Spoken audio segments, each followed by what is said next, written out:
Hello everyone, good evening. कैसे आप सभी लोग? आज हम लोग पढ़ेंगे क्लास 12 का हिंदी ऑब्जेक्टिव सेशन से। ये ऑब्जेक्टिव सवाल करेंगे हम लोग। पहला सवाल करते हैं। बाल कृष्ण भट्ट की रचना निम्न से कौन सी है? 2023 में पूछा गया था। ये सवाल 2023 में पूछा गया। आने की संभावना है। आंसर होगा बातचीत। आंसर क्या होगा? बातचीत। दूसरा सवाल, बातचीत के जरिए भाप बनकर क्या बाहर निकल जाता है?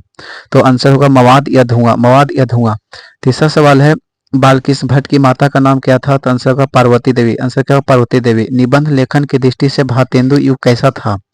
तो आंसर होगा उर्वरा। कैसा था? उर्वरा। बातचीत शीर्षक। बातचीत शीर्षक निबंध के अनुसार जो कुछ मवाद या धुआं जमा रहता है वह भाप बनकर निकल पड़ता है, कैसे? आंसर होगा बातचीत के जरिए। आंसर क्या होगा? बातचीत के जरिए। बाल जैसा काम वैसा परिणाम किस लेखक द्वारा लिखा गया है? देखिए 2019 में पूछा गया था। ये आने की संभावना है। तो आंसर होगा बालकृष्ण भट्ट। आंसर क्या होगा? बालकृष्ण भट्ट। बालकृष्ण भट्ट के पिता का क्या नाम था? यानी इनके पिताजी का क्या नाम था? तो आंसर क्या होगा? बेनी प्रसाद भट्ट था। ये भी सवाल पूछा है 2020 में। ये सवाल पूछा गया है।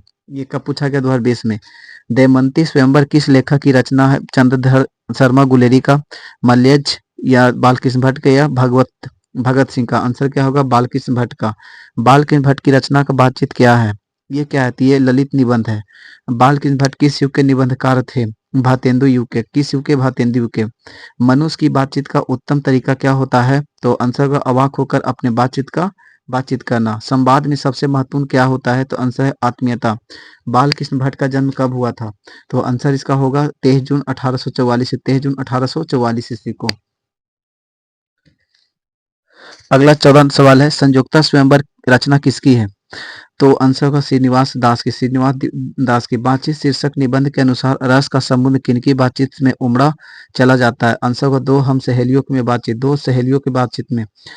वाद विवाद संवाद क्या है? वाद विवाद संवाद क्या है? तो आंसर होगा आलोचनात्मक निबंधों की पुस्तक। बालकृष्ण भट्ट ने कौन सा मासिक पत्र निकाला था? आंसर होगा हिंदी प्रदीप। बातचीत किस विद्या की रचना है? तो आंसर क्या होगा? निबंध की। आंसर क्या होगा? निबंध की। रॉबिन्सन क्रूसो ने 16 वर्ष के उपरांत किसके मुंह से एक बात सुनी थी? आंसर होगा फ्राइडे के मुंह से। किसके? फ्राइडे के मुंह से। बातचीत शीर्षक के निबंधकार कौन है? तो आंसर क्या होगा? बालकृष्ण भट्ट। बातचीत के माध्यम से बालकृष्ण भट्ट क्या बतलाना चाहते हैं? आंसर होगा बातचीत की शैली। भट्ट जी को किसने अंग्रेजी साहित्य के एडिशन और स्टील की श्रेणी में रखा है? तो आंसर होगा रामचंद्र शुक्ल। बालकृष्ण भट्ट का निवास स्थान कौन सा है? तो आंसर क्या होगा? इलाहाबाद, उत्तर प्रदेश। अगला है, बालकृष्ण भट्ट ने किस पत्रिका का संपादन किया था? हिंदी प्रदीप का। आंसर क्या होगा? हिंदी प्रदीप का। बालकृष्ण भट्ट ने हिंदी प्रदीप नामक पत्रिका कब निकालना शुरू किए थे? आंसर होगा 1877 ईस्वी में। कब? 1877 ईस्वी में। बालकृष्ण भट्ट के पिता पेशे से क्या थे? इनके पिताजी पेशे से एक व्यापारी हुआ करते थे। कौन सा उपन्यास बालकृष्ण भट्ट द्वारा रचित है? ये लिखा गया 100 अजान एक सुजान। 100 अजान एक सुजान। 100 अजान एक सुजान। नेक्स्ट नंबर सवाल, नाटक के प्रारंभ में होने वाले पाठ मंगल पाठ को क्या कहा जाता है? भजन, नांदी पाठ, मंगलाचरण या आरती? आंसर क्या होगा? नंदी पाठ। क्या होगा? नंदी पाठ।